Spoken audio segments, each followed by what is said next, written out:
आज हम कक्षा 9 की क्षितिज का 13वां पाठ पढ़ेंगे। कविता का नाम है ग्रामश्री और उसके कवि सुमित्रानंदन पंत हैं। फैली खेतों में दूर तलक मखमल की कोमल हरियाली। सुमित्रानंदन पंत प्रकृति प्रेमी कवि हैं। कवि ने कविता में ग्रामीण अंचल की सुंदरता का वर्णन किया है। कवि कहता है कि गांव के खेतों में दूर दूर तक हरियाली छाई हुई है और वह मखमल की तरह कोमल एवं सुंदर है। लिपटी जिससे रवि की किरणें चांदी की सी उजली जाली, और उस हरियाली पर जब सूर्य की किरणें पड़ती हैं तो वह चांदी की जाली की तरह चमकदार और उज्जवल दिखाई देने लगती है। तिनकों के हरे हरे तन पर हिल हरित रुधिर है रहा झलक। रुधिर का अर्थ होता है रक्त। और खेतों में खड़ी फसलों के तिनकों का हरापन ऐसा दिखाई देता है मानो हरा रक्त झलक रहा हो। श्यामल भूतल पर झुका हुआ नभ का चिर निर्मल नील फलक, और हरी भरी पृथ्वी पर आकाश का स्वच्छ नीला रंग पर्दे की तरह झुका हुआ दिखाई देता है। रोमांचित सी लगती वसुधा आई जो गेहूं में बाली। गेहूं और जौ से निकली हुई बालियां ऐसी लगती हैं मानो धरती रोमांचित हो उठी है, अर्थात प्रसन्न हो गई है। अरहर सनई के सोने की किंकनियां हैं शोभाशाली। किंकनिया का अर्थ होता है करदनी, शोभाशाली का अर्थ होता है सुंदर। और खेतों में उगी अरहर और सनई की फलियां और फूल सोने की करदनी की तरह सुंदर लग रहे हैं, मानो उन्होंने सोने की करदनी धारण कर रखी हो। उड़ती भीनी तैलाक्त गंध फूली सरसों पीली पीली। तैलाक्त का अर्थ होता है तेल जैसी। खेतों में पीली पीली सरसों के फूल खिल रहे हैं और उससे तेल जैसी सुगंध चारों ओर उड़ रही है। लो हरित धरा से झांक रही नीलम की कली तिसी नीली। तिसी नीली का अर्थ होता है अलसी के नीले फूल। और इस हरी भरी धरती पर नीलम की सुंदर कलियां और नीले रंग के फूलों से लदी हुई अलसी झांकती हुई सी दिखाई दे रही है। रंग रंग के फूलों में रिलमिल हंस रही सखियां मटर खड़ी। रिलमिल का अर्थ होता है मिलजुल कर। कवि कहता है कि मटर की फसल के पौधों पर तरह तरह के फूल खिले हुए हैं। मखमली पेटियों सी लटकी छीमियां छिपाए बीज लड़ी। छीमियों का अर्थ होता है मटर की फलियां, और उनके बीच में मटर की फलियां मखमल की पेटियों की तरह लग रही हैं, और उन पेटियों में मटर के दानों की लड़ियां छिपी हुई हैं। रंग फिरती है रंग रंग की तितली रंग रंग के फूलों पर सुंदर। रंग बिरंगे फूलों पर रंग बिरंगी तितलियां उड़ रही हैं। फूल फिरते हो फूल स्वयं उड़ उड़ वृंतों से वृंतों पर। वृंतों का अर्थ होता है समूह। ऐसा लगता है फूल स्वयं फूले नहीं समा रहे हैं और फूल उड़ उड़ कर फूलों के समूह पर गिर रहे हैं।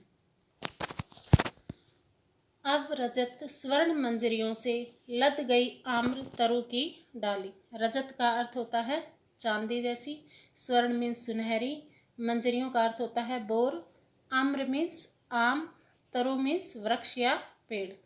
कवि कहता है कि अब वहाँ आम के पेड़ की टहनियों पर चांदी और सुनहरे रंग के बोर से लद गई हैं, अर्थात आम की टहनियों पर बोर उग आया है। झर रहे ढाक पीपल के दल, और इस समय ढाक और पीपल के पेड़ के पत्ते भी झड़ रहे हैं। हो उठी कोकिला मतवाली, और ऐसे सुंदर वातावरण में कोयल भी मस्ती से कूक रही है। महके कटहल मुकुलित जामुन, कटहल के पेड़ महक रहे हैं और जामुन पर भी बोर लग गया है। जंगल में झरबेरी झूली, और जंगल में छोटे छोटे बेरी की झाड़ियां झूल उठी हैं। फूले आड़ू नींबू दाडिम आलू गोभी बैंगन मूली। दाडिम का अर्थ होता है अनार, और आड़ू नींबू अनार आलू गोभी बैंगन मूली आदि फल व सब्जियां खूब उगे हुए हैं। पीले मीठे अमरूदों में अब लाल लाल चित्तियां पड़ी। अमरूदों के पेड़ों पर लगे अमरूदों में अब लाल लाल चिन्ह पड़ गए हैं, अर्थात अमरूद पक गए हैं। पक गए सुनहले मधुर बेर। मधुर का अर्थ होता है मीठे। और बेरियों पर सुनहरे रंग के मीठे मीठे बेर लगे हुए हैं। आंवली से तरु की डाल जड़ी। आंवली का अर्थ होता है छोटे छोटे आंवले, और आंवले के पेड़ पर बहुत अधिक मात्रा में छोटे छोटे आंवले लगे हुए हैं। लह लह पालक मह मह धनिया, और पालक लहक रहा है और धनिया महक रहा है। लौकी ओ सेम फली फैली। लौकी और सेम की फलियां फैली हुई हैं, जिन पर लौकी और सेम की फलियां लगी हुई हैं। मखमली टमाटर हुए लाल। मखमली टमाटर भी पककर लाल हो गए हैं।